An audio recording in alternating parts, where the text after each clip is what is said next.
Very good morning to all of you. +1 commerce section के accountancy subject की इस class में आपका स्वागत है। Today we will discuss what is discount and what are the types of discount and how the discount transactions are recorded in the journal. इस video के बाद आप ये जान पाएंगे कि कटौती किसे कहते हैं, कटौती कितनी तरह की होती है और कटौती से संबंधित लेन देनों को किस तरह से जो है वो रोजनामचा में लिखा जाता है। व्हाट इज डिस्काउंट, कटौती क्या है? बेसिकली जो कटौती है वो राशि में दी गई किसी भी तरह की छूट जो विक्रय को बढ़ाने के लिए या राशि को जल्दी प्राप्त करने के लिए दी जाती है उसे हम कटौती कहते हैं। Discount means any concession in amount given with the objective to increase the sale and to get the payment quick. तो राशि में किसी भी तरह की एक ऐसी छूट जो व्यापारी द्वारा ग्राहक को दी जाती है इसलिए क्योंकि वो सेल को बढ़ाना चाहता है या उसे राशि जब जल्दी प्राप्त होती है तो जो भी राशि में छूट दी जाती है उसे हम कटौती कहते हैं। तो कटौती जो है, डिस्काउंट जो है वो बेसिकली हमारे पास 2 टाइप्स की होती है। ट्रेड डिस्काउंट जिसे व्यापारी कटौती कहते हैं और कैश डिस्काउंट जिसे रोकड़ कटौती कहते हैं। अब सबसे पहले हम डिस्कस करते हैं ट्रेड डिस्काउंट, व्यापारिक कटौती। तो राशि में दी गई ऐसी छूट जो विक्रय को बढ़ाने के लिए दी जाती है।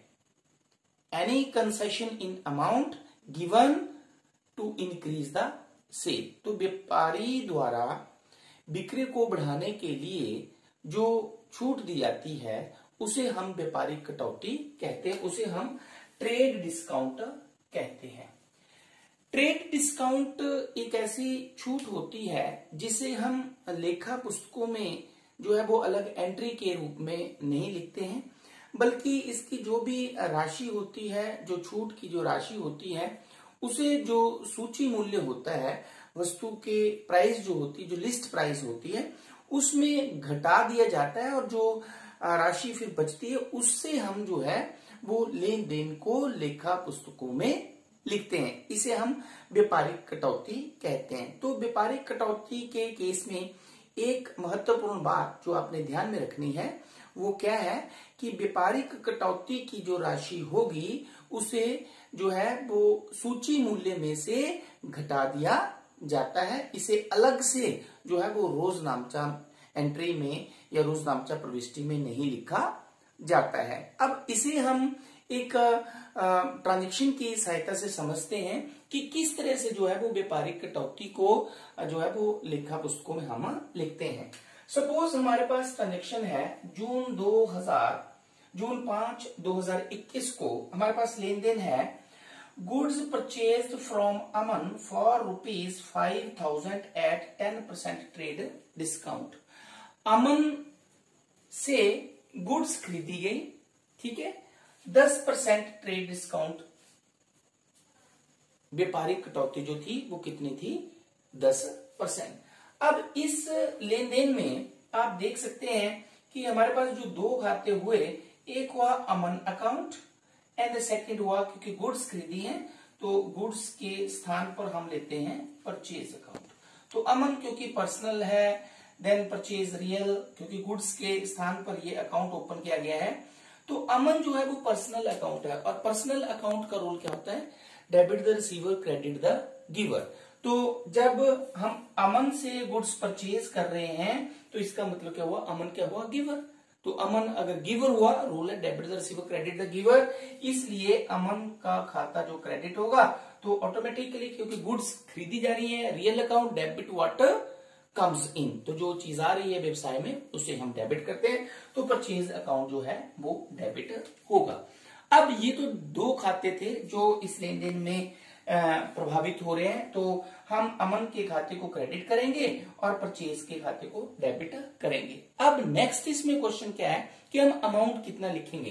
तो मैंने आपको कहा कि ये जो गुड्स खरीदी है अमन से वो 10% ट्रेड डिस्काउंट व्यापारिक कटौती पर खरीदी है, और हमने आपको बताया कि जो व्यापारिक कटौती होती है उसे हम लिस्ट प्राइस, अब लिस्ट प्राइस कितनी है देखो 5000, तो 5000 की गुड जो है वो 10% व्यापारिक कटौती पर खरीदी। इसका मतलब क्या हुआ कि 500 रुपया ट्रेड डिस्काउंट हुआ, ठीक है। तो 5000 में से 500 रुपए डिडक्ट कर दिए, तो गुड जो है वो कितने की खरीदी, 4500 रुपए की। कितने की खरीदी, 4500 रुपए की। तो इस लेन देन को जब हम रोजनामचा में लिखेंगे तो हम देखें, जैसे लिखा है जर्नल ऑफ, आपको पता है कि 5 कॉलम्स होते हैं। तो सबसे पहले 2021 जून 5 को ये ट्रांजेक्शन्स थी। तो आपने देखा कि अमन अकाउंट गिवर है तो वो क्रेडिट होगा और परचेज अकाउंट जो है वो डेबिट होगा। तो जब हम इस लेन देन को लिखेंगे तो जर्नल एंट्री हम क्या करेंगे, purchase account debit to Aman's account, ठीक है, अमन्स अकाउंट। नरेशन सिंपली आप लिख सकते हैं being goods purchased from Aman at 10% trade discount, ये लाइन ऑफ डिमार्केशन। अब अमाउंट हम कितना लिखेंगे, 4500। जैसा कि मैंने आपको बताया कि जो व्यापारिक कटौती होती है उसकी अलग से रोजनामचा प्रविष्टि नहीं की जाती है, लेकिन जो भी व्यापारिक कटौती की राशि होती है उसे हम लिस्ट प्राइस में से डिडक्ट कर देते हैं। तो लिस्ट प्राइस इसमें थी हमारे पास 5000 रुपए की हमने गुड्स खरीदी थी, और 500 रुपया क्योंकि ट्रेड डिस्काउंट 10% है, तो 10% 5000 रुपए हमने जब कैलकुलेट किया तो ये 500 रुपया आया। तो 5000 में से 500 डिडक्ट किया, तो हम जो रोजनामचा में इस लेन देन को लिखेंगे वो कितने से लिखेंगे, 4500 से, ठीक है। तो ये था व्यापारिक कटौती।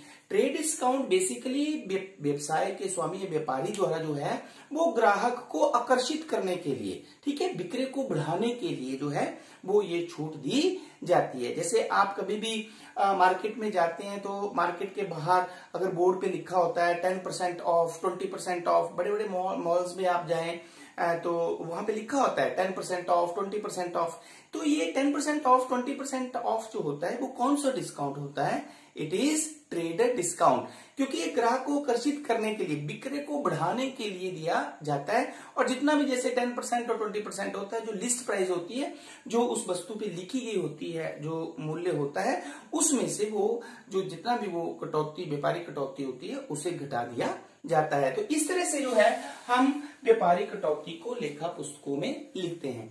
इसमें एक और बात आपने ध्यान में क्या रखनी है कि जब जो गुड्स पहले खरीदी हुई हैं व्यापारिक कटौती पर या बेची हुई हैं व्यापारिक कटौती पर, अगर वो रिटर्न होती हैं, अगर वो परचेज रिटर्न होती हैं या सेल्स रिटर्न होता है जो पहले भी ट्रेड डिस्काउंट पर खरीदी गई थी या बेची गई थी, तो जब हम गुड्स को वापस करते हैं, जो गुड्स वापस होती हैं, तो उस समय भी जो है वो ट्रेड डिस्काउंट मतलब व्यापारिक कटौती की राशि को सूची मूल्य में से घटा दिया जाता है। तो ये था हमारे पास कि किस तरह से हम व्यापारिक कटौती को जो है वो लेखा पुस्तकों में लिखते हैं।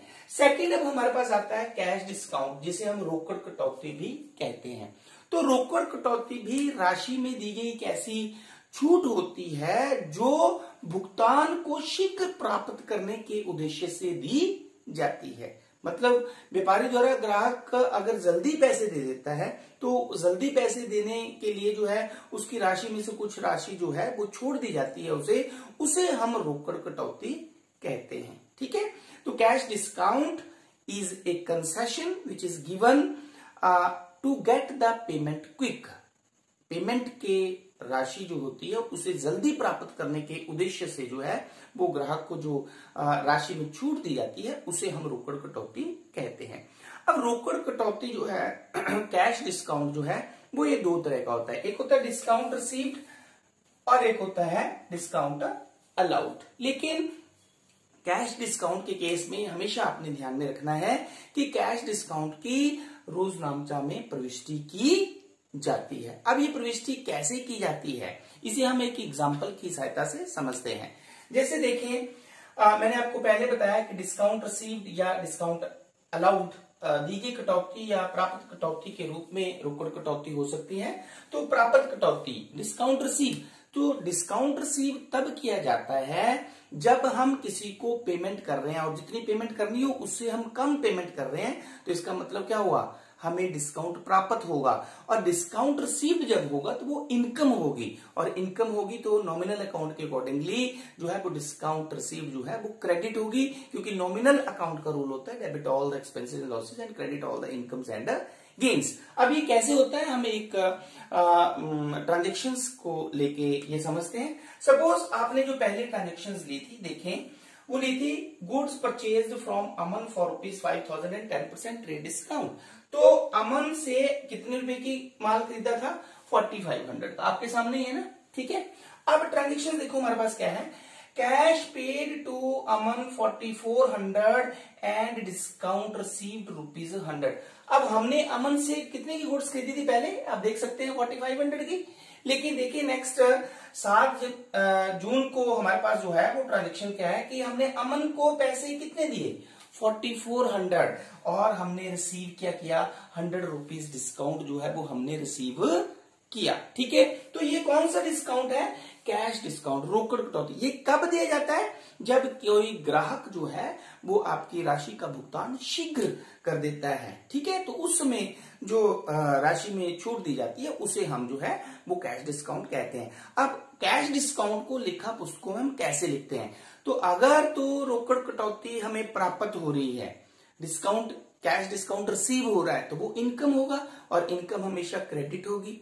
और अगर हमें जो है वो रोकड़ कटौती अलाउ कर रहे हैं, हम दे रहे हैं, तो वो हमारे लिए एक्सपेंस होगा, तो वो डेबिट होगा। अब इस केस में आप देख सकते हैं कि 4500 की बजाय 4400 जो है वो रुपीज जो है वो अमन को दिए जा रहे हैं। इसका मतलब हम जो है वो 45 के बजाय 4400 रुपीज दे रहे हैं अमन को, तो इसका मतलब 100 रुपीज हम कम दे रहे हैं। कम देने का मतलब हमें डिस्काउंट रिसीव हो रहा है, वो प्राप्त हो रहा है, और इसलिए डिस्काउंट रिसीव जो है वो एक इनकम हुई, और इनकम को हम क्या करते हैं, क्रेडिट। तो इस लेन देन को हम रोजनामता में कैसे लिखेंगे, देखो हमेशा ध्यान रखना है आपने, जो कैश डिस्काउंट होगा उसकी जर्नल एंट्री होगी, ठीक है, उसकी लिखा पुस्तकों में एंट्री होगी। अब इस लेन देन में हमारे पास 3 खाते हुए, एक कैश अकाउंट आ गया, दूसरा हमारे पास अमन अकाउंट आ गया, और तीसरा हमारे पास डिस्काउंट रिसीव्ड अकाउंट आ गया, ठीक है जी। तो कैश रियल, अमन हमारे पास पर्सनल, एंड डिस्काउंट रिसीव्ड हमारे पास नॉमिनल। तो रियल का रूल क्या होता है, debit what comes in and credit what goes out. और अमन का पर्सनल अकाउंट है, debit the receiver and credit the giver. तो हम इस ट्रांजेक्शंस में आप देख सकते हैं कि अमन जो है वो रिसीवर है, ठीक है, क्योंकि अमन को हम पैसे दे रहे हैं, तो अमन रिसीवर है, तो डेबिट द रिसीवर। अब कैश हम उसे दे रहे हैं, तो cash real account, debit what comes in, credit what goes out, तो कैश क्रेडिट हो जाएगा। देन डिस्काउंट रिसीव्ड, क्योंकि हमें डिस्काउंट रिसीव, हमें कटौती प्राप्त हो रही है, हमें मिल रही है, तो वो इनकम हुई, और income debit all the expenses and losses credit all the incomes and gains, इसलिए डिस्काउंट रिसीव्ड भी क्या होगा, क्रेडिट होगा। तो इस लेन देन को हम रोजनामचा में कैसे लिखेंगे, तो जून 7 को हमारे पास ट्रांजेक्शन था, तो देखो डेबिट कौन सा अकाउंट होगा, अमन, तो एंट्री कर देंगे Aman's account debit to cash account, then to discount received account, to discount received account. तो अमन के खाते में डेबिट में आप लिखेंगे 4500, कैश कितना दिया हमने 4400, और 100 रुपीज हमें डिस्काउंट मिला। नरेशन आप लिख सकते हैं by cash received, sorry, cash paid, being cash paid to Aman and discount received, तो इस तरह से जो है हमने कैश डिस्काउंट की रोजनामचा में एंट्री की। तो आप देख सकते हैं डिफरेंस। देखो ट्रेड डिस्काउंट की हमने एंट्री नहीं की, लेकिन उसकी जो भी राशि बनी थी यहाँ पे 500 रुपीज, उसे हमने 5000 में से लेस करके अमाउंट जो है वो रोजनामचा में लिखा था। लेकिन कैश डिस्काउंट के केस में हम अलग से रोजनामचा प्रविष्टि जो है वो करते। तो ये हमने की डिस्काउंट रिसीव की। उसी तरह डिस्काउंट अलाउ, तो डिस्काउंट अलाउ कब होगा?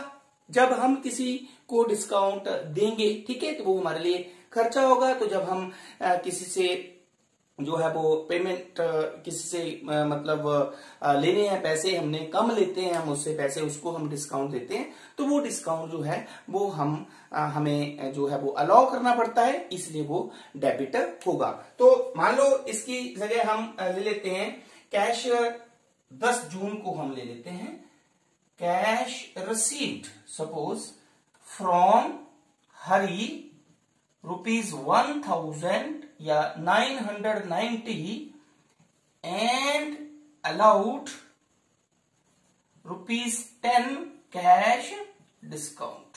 ठीक है, कैश रिसीव्ड फ्रॉम हरी, हरी से हमें 990 रुपीज मिले और हमने उसे जो है वो 10 रुपीज डिस्काउंट दिया। तो ये हुआ हमारे पास कौन सा? Discount allowed, cash discount allowed हुआ। ठीक है, क्योंकि हमने हरी से 1000 रुपीज लेना था, लेकिन हमने 990 रुपीज लिए और 10 रुपीज है उसको डिस्काउंट दे दिया। तो इस लेन देन को अगर हम जून 10 हम रोजनामचा में कैसे लिखेंगे?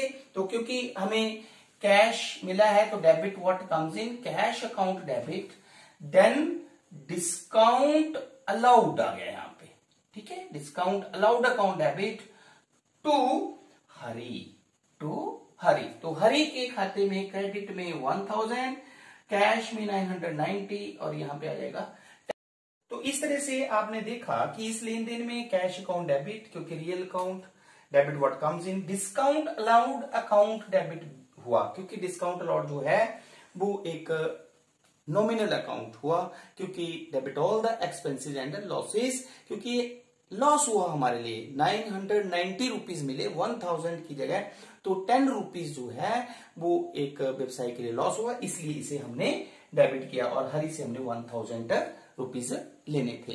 तो इस तरह से इस क्वेश्चन से इन ट्रांजेक्शन से आपने देखा कि किस तरह से हम ट्रेड डिस्काउंट को रिकॉर्ड करते हैं, किस तरह से हम कैश रिसीव्ड अकाउंट को डिस्काउंट रिसीव्ड अकाउंट को जो है हम क्रेडिट करते हैं, और किस तरह से डिस्काउंट अलाउड अकाउंट को हम डेबिट करते हैं। तो इस वीडियो के माध्यम से आज आपने ये सीखा कि कटौती डिस्काउंट किसे कहते हैं और डिस्काउंट कितने टाइप्स का होता है, ट्रेड डिस्काउंट और कैश डिस्काउंट, और ट्रेड डिस्काउंट और कैश डिस्काउंट को किस तरह से जो है वो रोजनामचा में प्रविष्टि इसकी करते हैं। तो आई होप ये कंसेप्ट जो है वो आपको समझ में आ गया होगा। Thank you very much.